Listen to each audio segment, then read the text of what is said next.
And we were going in the wrong way, and our military was really, although I tell you, you know, we defeated ISIS with our military in 3 weeks. General Raisin Kane he's some general, he's a real general, not a television general. And 3 weeks, ISIS, and I asked him, and I saw some of his people that were so great, the soldiers. We have the greatest military in the world, but we don't have the greatest top leadership. That's why Afghanistan was such a horrible situation and so embarrassing and so many other things. But when we want to, with proper leadership, there's nobody even close to us. We have the best equipment in the world. We make the best equipment in the world. But we have the best military, but, you know, we never fight to win. We fight to just keep it going forever. And when we fight to win, there's nobody that can even come close to us. But I was talking to General Dan Kane, and we call him Raisin Kane, and I was told it would take about 4 years to defeat ISIS, and he did it in 3 weeks. I said to him, "What do you think, General? How long will it take?" "Sir, I think we should do it in less than 4 weeks. You're gonna have time left over." And he did that. And we were told by the television generals it would take 4 years, so we did it. That's when I went to Iraq. I flew to Iraq, and late at night, the dark of night, all the windows closed, all the lights off in the plane, in Air Force One.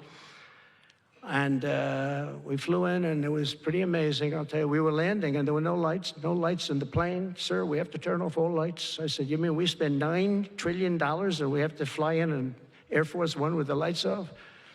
And I went up to the pilot, said hello. And by the way, these guys are like central casting. These are the best-looking human beings. Everybody is like perfect. The most handsome people, the best-looking people you've ever seen with the flat tops and the whole thing. And I was a little concerned because the lights are off, and everything's off, and even the lights in where he was were down, very dim, very, very dim, with all of the lights on the fancy dashboards of the plane, of Air Force One. We're getting a new Air Force One if they can ever finish the damn thing. We're getting 2 of them, actually. But we may have to go a different route because it's taken them a long time. We're going to get military that's going to start building. We're going to get people to start building properly again in our country because they don't build properly. This was Boeing. But we're up there, and I'm looking at these people, and again, I say, they look like Tom Cruise, but better. Stronger, tougher. And I like Tom Cruise, but these are better. And they said, "Are we okay, Captain?" "Yes, sir, we're fine." But I'm looking out, I don't see any lights, and we're landing. And I'm used to that. I like to sit with the pilots a lot and respect the pilots greatly.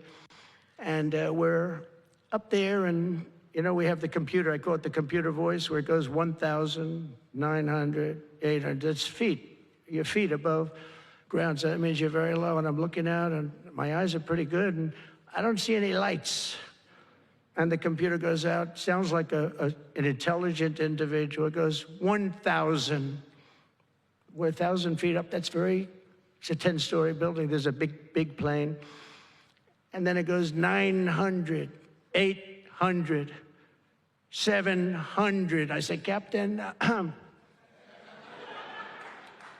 Captain, we don't see any lights. Is everything?" "Yes, sir, everything's fine, sir. We'll be landing in 3 minutes." And then it goes like 600, 500. "Captain, are we okay?"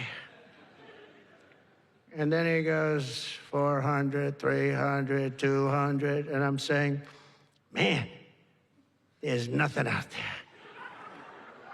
And then he goes, boom, perfect landing right on this thing. There are no lights on the runway. There's no, I don't know how the hell they do it, but I'm sure as hell glad we had somebody that knows how to fly.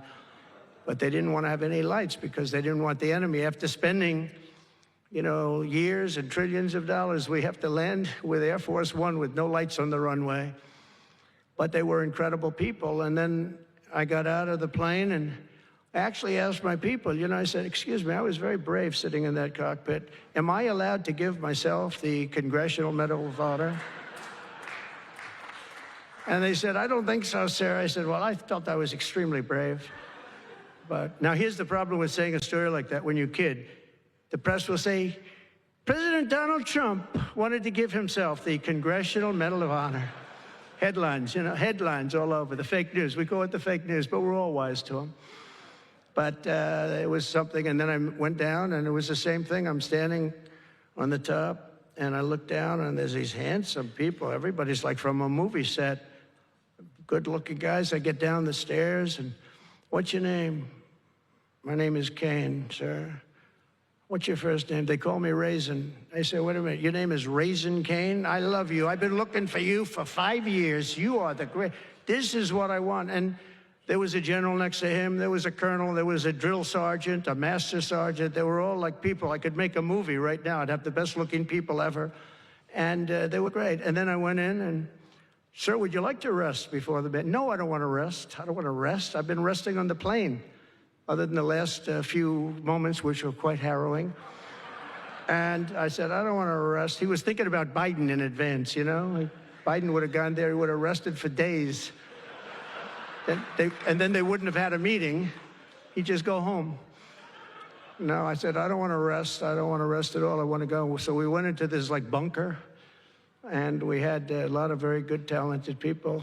And that's when I asked them. I said, I'm hearing it's going to take a long time. No, that's not right, sir. It's not going to take a long time. We'll have it done in 4 weeks. I said, how can you say 4 weeks when in Washington they said 4 years?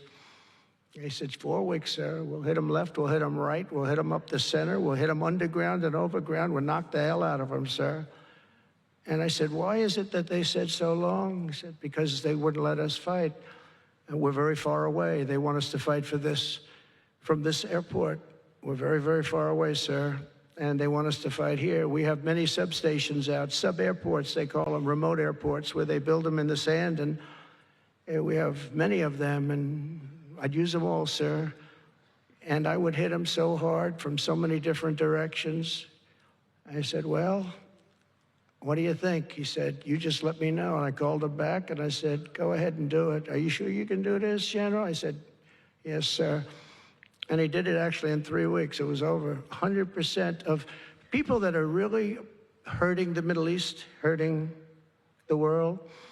And it was done. And I'm telling you, we have the greatest military in the world, but you have to use the right people. But there's nothing like what they were able to do in that case and in other cases, wherever I gave them something, it was done incredibly well and many of the instances, because